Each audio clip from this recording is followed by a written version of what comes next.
हमेशा जुड़ा हुआ है। जैसे सूरज है, जरूर नहीं कि सूरज को पूरब से ही जन्म लेना है, लेकिन पूरब दिशा और सूरज इनका शाश्वत कनेक्शन है। जैसे हम बोलते हैं कि सूरज का कहाँ उगम होता है, तो हमने पूरब में, तो पूरब कौन सी है? पूरब है, यहाँ से सूरज आएगा। तो यहाँ से ही आएगा, तो ऐसा जरूर नहीं कि वो वहीं से आए, लेकिन वो एक तरीके से शाश्वत संबंध बन गए। आगे 33 में कहते हैं, अपरे वसुदेवस्य देवक्यां याचितो अभ्यगात् अजस्त्वमस्य क्षेमाय वधाय च सुरद्विषाम। अन्य लोग कहते हैं कि दोनों वसुदेव और देवकी ने आपको प्रार्थना की, इसलिए आप उनके पुत्र के रूप में प्रकट हुए। आप असंशय ही आप अजन्मा हो, लेकिन फिर भी दूसरों के कल्याण के लिए आप प्रकट होते हो। और जो देवताओं का विरोध करने वाले द्वेषी ऐसे राक्षसगण हैं, उनकी हत्या भी कर देते हो। तो वसुदेव और देवकी पूर्व जन्म में पृश्नि और सुतपा थे, जिन्होंने कुछ तो 10,000 साल तपस्या की थी। जब सूखे पत्ते हैं गिरे हुए, उनको ही खाते थे वो। ऐसे हजारों साल तपस्या की, भगवान प्रकट हुए, कहे कि मैं आपसे बड़े प्रसन्न हूँ, आपका मैं 3 बार पुत्र बनूंगा। अभी पृश्नि और सुतपा के रूप में पृश्नि गर्भ बनूंगा, आगे कश्यप और अदिति के पुत्र के रूप में वामन देव के रूप में प्रकट होगा, और फिर बाद में जाके वसुदेव और देवकी के रूप में आप जब प्रकट होंगे तो मैं आपका पुत्र कृष्ण बनूंगा। तो कृष्ण उस रूप से भी आए, और जब आते हैं भगवान तो सभी का कल्याण कर देते हैं, राक्षसों का वध भी कर देते हैं। आगे 34वें में, भारावतारणायान्ने भुवो नाव इवो दधो सिदन्त्या भूरि भारेण जातो ही आत्मभुवार्थितः। अन्य लोग कहते हैं कि ये जो दुनिया है ये बहुत ही भारी बन गई थी, जैसे एक नौका में, जो नौका पानी में रहती है समुद्र में, तो इसके कारण पृथ्वी देवी को बड़ा कष्ट हो रहा था। तो उस समय ब्रह्मा जी जो आपके पुत्र है, उन्होंने आपकी प्रार्थना की, तो इसलिए इस संसार से पृथ्वी को बचाने के लिए, या ब्रह्मा जी को बचाने के लिए भगवान आप प्रकट हुए। तो हम जानते हैं जब भी राक्षस गण बढ़ जाते हैं, ऐसा कहते हैं कि पृथ्वी सभी भार सहन कर सकती। पृथ्वी के ऊपर कितने बड़े बड़े समुंदर हैं, अटलांटिक ओशन है, प्रशांत महासागर है, अरेबियन सी है, बे ऑफ बंगाल है, इतने बड़े बड़े पर्वत है, हिमालय पर्वत है, बहुत सारे भारी चीज़ें हैं, लेकिन पृथ्वी को कभी भार लगता नहीं। लेकिन एक भी व्यक्ति जो असत्य वचनी है, उसका भार पृथ्वी को सहन नहीं होता।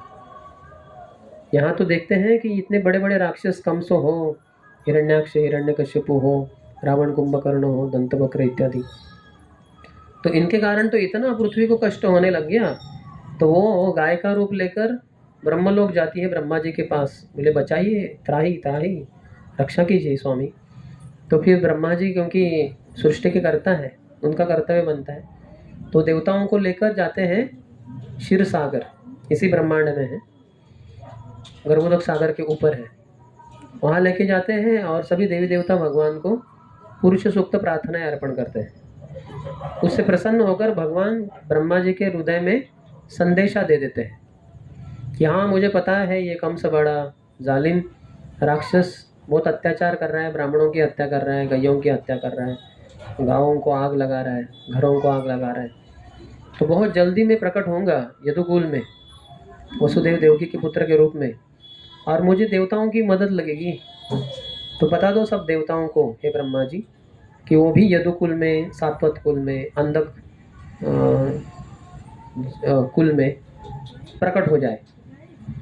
और देवताओं को फिर ब्रह्मा जी बताते हैं कि अभी भगवान कृष्ण प्रकट होने वाले हैं, आप सब तैयार हो जाए। तो इस तरह से ब्रह्मा जी की इच्छा के अनुसार भी भगवान प्रकट होते हैं।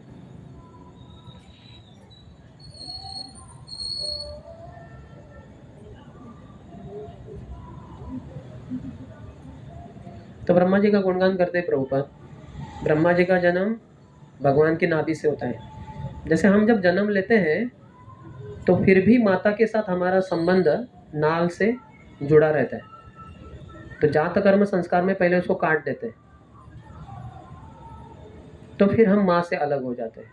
तो देखते हैं कि भगवान गर्भोदक्षय विष्णु की नाभि से ही वो जो नाल निकला है और उसके ऊपर ब्रह्मा जी का जन्म होता है, और वो कभी काटते भी नहीं, हमेशा रहता है। ब्रह्मा जी जीते हैं 311 ट्रिलियन सालों के लिए। 3 1 1 के ऊपर 12 शून्य, 3 1 1 0 0 0 0 0 0 0 0 0 0 0 0 12 शून्य। इतनी लंबी आयु है ब्रह्मा जी की। सहस्त्र युग पर्यंतम अहर यद ब्रह्मणो विदुः रात्रिम युग सहस्त्रांताम तेह अहोरात्र विदो जनः। इतनी लंबी आयु होने के बाद तो उतना समय के लिए भगवान से संबंध जुड़ा रहता है वो नाल के द्वारा, जिसमें 14 भुवनों की भी रचना करते हैं ब्रह्मा जी।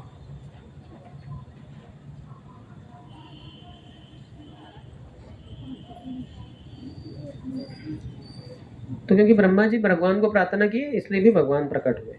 ठीक है, अंतिम श्लोक 35 दोहराइए। भवेस्मिन् क्लिश्यमानानाम् अविद्या काम कर्मभिः श्रवण स्मरण अर्हाणि करिष्यन्निति केचन।